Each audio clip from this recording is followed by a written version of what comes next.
fiery, spicy chicken and that ooey gooey melted cheese. Do I have to say any more? So we're going to start off with making the fiery chicken part, and I'm going to put into my bowl here some gochujang. Now gochujang is a Korean chili paste. It's got chilies, it's got fermented soybeans, glutinous rice, a few other bits and pieces. It's a super great flavor booster. A lot of major supermarkets now will have gochujang in the Asian section, or you can find it at an Asian grocer. To that I'm going to add some chopped garlic, soy sauce, pepper, just a little bit of oil and some sugar. The sugar is going to balance out all those salty, spicy flavors. So the traditional thing to use here would be Korean chili flakes. Now, they're not always easy to get a hold of. So I like to use a mixture of chili powder, regular chili powder, and sweet paprika. And this is a great tip if you want to tone down the spice level of this dish, or tone it up, depending on what you'd like to do. So the chili flakes themselves, I like to add in quite a bit of those, and that is going to give you the heat.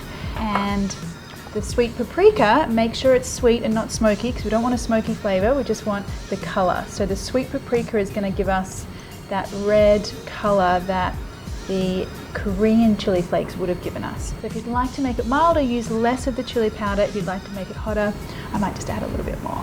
Then add a little bit more chili flakes. Give that a good mix. Look at that color. It's not called fire chicken for nothing. Okay, now in with some chicken breast. Now to cook the chicken, use a casserole dish that can go in the oven as well. Okay, a little bit of oil. Now add that chicken. I just want to stir fry these chicken pieces until they're starting to color on the outside. You know, you've got it hot enough when that chili makes you cough as it's cooking. I just love that super spicy red color. Looks dangerous without even trying it. Now I just want a little splash of water so that the bottom of the chicken doesn't burn as it's cooking. Turn that heat down and put the lid on, and just let that simmer away for about 10 minutes until the chicken's cooked through.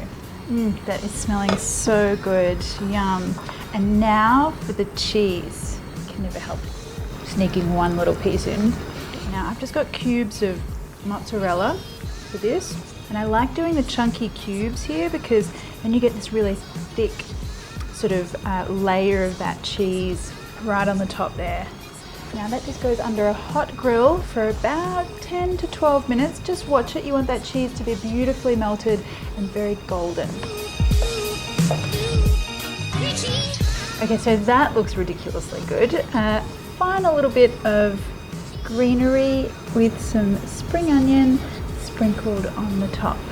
Now you can serve this with a little bit of rice or some steamed greens. The main thing is that you get loads of that cheesy, spicy goodness. Look at that cheese stretch. Amazing.